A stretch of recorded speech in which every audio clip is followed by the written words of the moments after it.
안녕하세요. 기업필 원장입니다. 새학기가 되면 그에 따른 걱정도 많아지시죠? 새학기에 틱이 악화되는 건 신경학적으로 매우 흔한 일입니다. PMC에 게재된 소아 틱 장애 논문에 따르면 실제로 초등 1학년 47% 아동에게서 틱이 관찰된다고 합니다. 하지만 올바르게만 대처한다면 2, 3주 내에 훨씬 더 나아질 수 있습니다. 오늘 바로 실천할 솔루션 5가지 알려드리도록 하겠습니다. 틱은 뇌의 신경학적 반응입니다. 새학기라는 낯선 환경을 뇌는 위험으로 인식합니다. 이때 불안 신호인 도파민이 쏟아지면서 뇌의 필터인 기저핵이 오작동하게 됩니다. 그래서 통제 못하는 움직임, 즉 틱이 나오게 됩니다. 스트레스가 틱의 원인은 아니지만 틱을 터뜨리는 방아쇠 역할을 하기 때문에 스트레스 환경만 조절해도 틱은 확연히 좋아질 수 있습니다.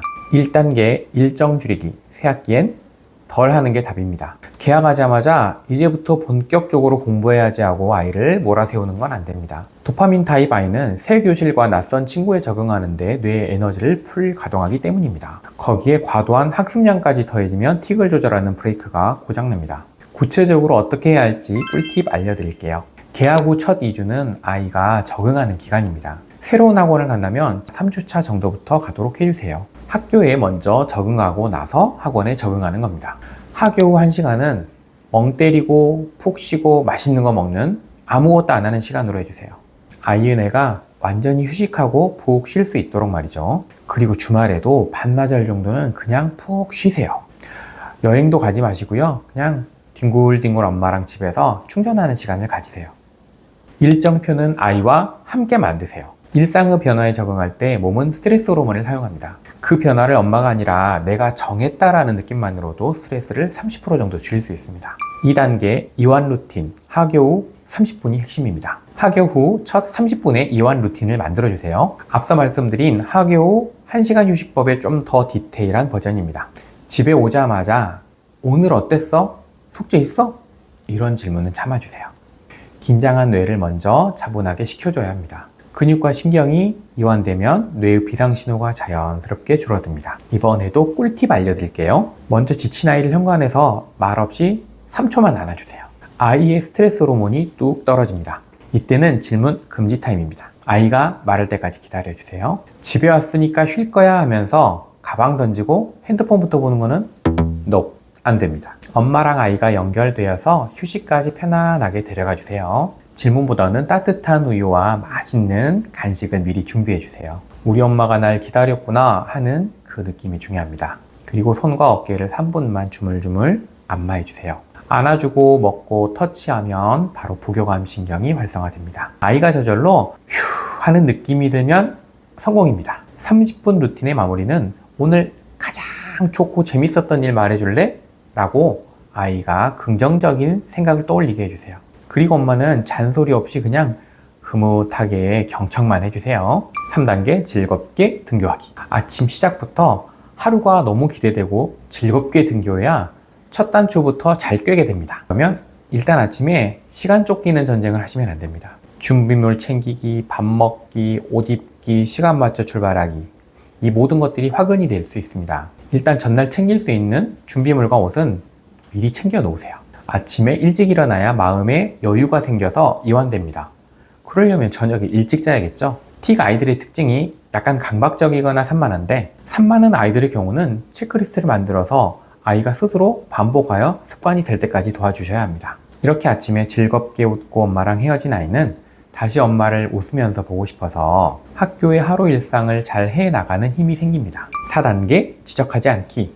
못 본 척 하는 것이 바로 치료입니다. 틱을 지적받아 주의를 틱에 집중시킬수록 증상은 악화될 수 있습니다. 엄마가 아이를 유심히 살피는 것만으로도 아이는 불안을 느낄 수도 있습니다. 그냥 못 본 척 무심하게 지나가 주세요. 봐도 못 본 척 하는 꿀팁 알려드릴게요. 아이에게 틱이 보이면 눈이 아닌 이마를 봐주세요. 시선이 자연스럽게 부드러워집니다. 가족 회의에서도 미리 규칙을 정해 놓으세요. 형도 할머니도 아빠도 누구도 지적을 안 한다, 이렇게 말이죠. 증상이 너무 심한 날엔 주의를 돌리거나 아니면 등을 그냥 토닥토닥 해주세요. 비언어적 안심이 가장 효과적입니다. 엄마의 한숨과 걱정스러운 표정은 무의식적으로 아이에게 전달이 됩니다. 그래서 엄마 자신의 불안도 챙겨야 합니다.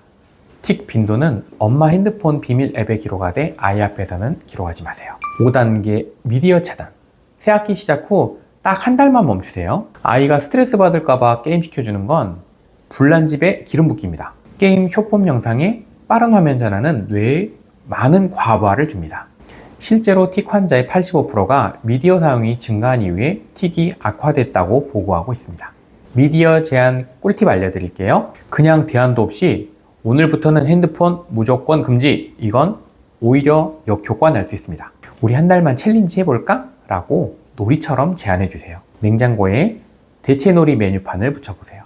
레고, 보드게임, 종이접기, 퍼즐, 요리 함께하기 등등 말이죠. 할 게 없고 심심할 때 휴대폰을 하게 되기 때문에 재미있는 놀이들을 눈앞에 항상 보이게 해주세요.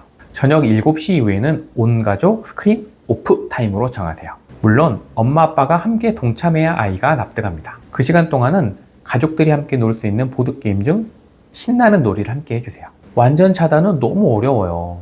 한 달 뒤엔 그럼 어떻게 해요? 맞습니다. 어떻게 현대인이 핸드폰을 아예 안 볼 수 있을까요? 그런데 연령이 올라가면 핸드폰 사용 확률은 더 높아질 텐데 아이 일상에서 핸드폰이 가장 재밌는 게 돼버린다면 점점 뇌파는 빨라지고 도파민은 많아지고 현실감은 떨어지게 될 거예요. 그래서 핸드폰 없이도 재밌게 놀 수 있도록 다양한 놀이 재미를 미리 알려주는 겁니다.